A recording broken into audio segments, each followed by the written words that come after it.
All right, welcome. You know, this match was supposed to be a real heavyweight contest, a T20 World Cup classic between two top teams, South Africa and New Zealand. But what actually happened on the field? Well, it turned into something else entirely. We're going to break down why this wasn't just a cricket match. It was a powerful, powerful statement. I mean, right from the get-go, the commentary team just nailed the vibe. This one line pretty much sums up the entire match. It really sets the tone for the absolute dominance we're about to dive into. We're not talking about a simple win here. This was a complete and utter annihilation. Okay, so let's get into it. How did this happen? How did a match that looked so even on paper turn into such a one-sided beatdown? It all started with the very first decision of the day. And this slide just says it all, doesn't it? On one hand, you had the expectation, a nail-biter, a proper clash of titans. But the reality?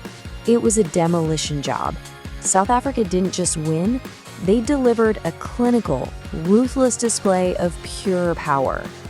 So, here's where it all kicks off. We're at the Narendra Modi Stadium, the biggest in the world. South Africa's captain, Aiden Markram, wins the toss. He takes a look at the pitch, trusts his bowlers, and makes a massive call. He's going to bowl first. He's basically daring New Zealand to set a target. And wow, did that decision pay off. And that one decision at the toss, it was like opening the floodgates.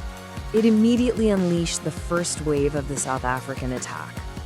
The guy tasked with setting the tone was the huge Marco Jansen. And let me tell you, he did not disappoint. Yeah, this is how they describe his bowling. And it's just the perfect way to put it. He wasn't just bowling cricket balls. It felt like he was lobbing explosive, totally unpredictable deliveries. They even said he was getting illegal bounce. He had the Kiwi batsman completely rattled from the very first over. And look at these figures, 4 wickets for just 40 runs. In a T20 game, especially a World Cup match, those numbers from your opening bowler are absolutely devastating. They're match-winning. He basically single-handedly ripped the heart right out of that New Zealand batting lineup. And it's not just that he took wickets, it's who he got out. We're not talking about tailenders here. He got the key guys right at the top. First, the opener Tim Seyfert. And then the big one, Rachin Ravindra, New Zealand's golden boy, the guy who was in incredible form.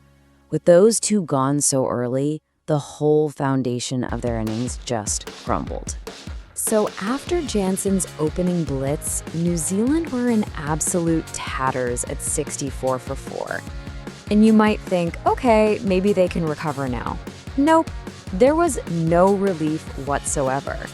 The rest of the bowlers, guys like Keshav Maharaj with his spin and Kagiso Rabada with his pace, they just came on and tightened the screws even more. There was absolutely no way back for them. In the end, New Zealand somehow scraped their way to 175. You know, on another day, against another team, that might be a decent score. But against this South African batting lineup, on this pitch, this quote just says it all. It was nowhere near enough firepower. All right, so that brings us to the second act of this demolition job, the chase.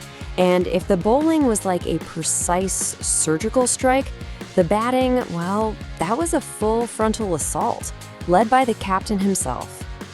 So, there's the target, 176 to win.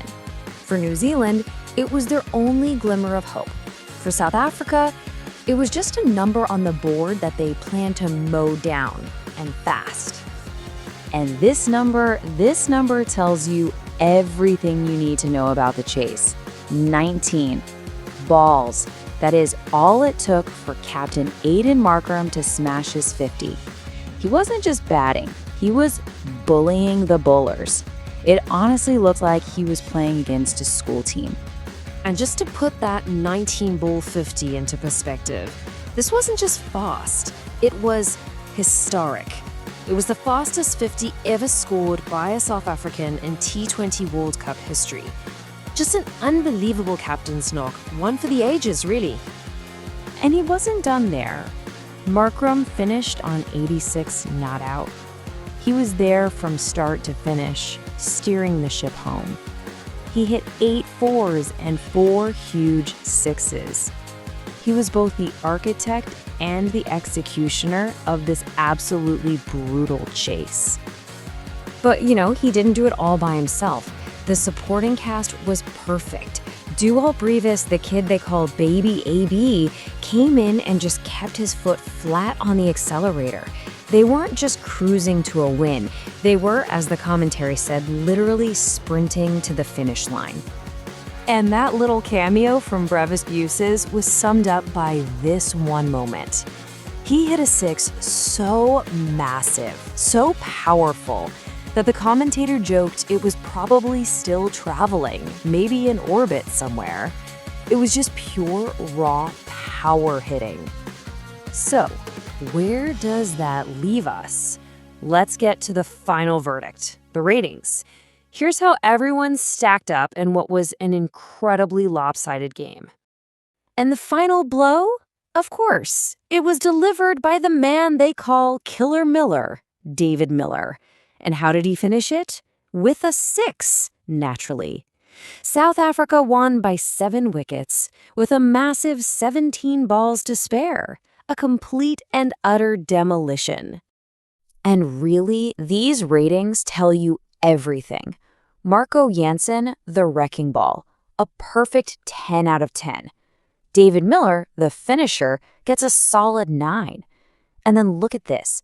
Aiden Markram, Captain Fantastic, gets an 11 out of 10. That's how good he was. And the New Zealand bowlers, a 2 out of 10. They were, quite simply, taken to the cleaners. So we're left with this one big question. After a performance of such complete, total dominance, where their bowling looks lethal and their batting is just on another planet, you have to ask, can anyone actually stop this South African team? Can anyone stop this Protea firestorm?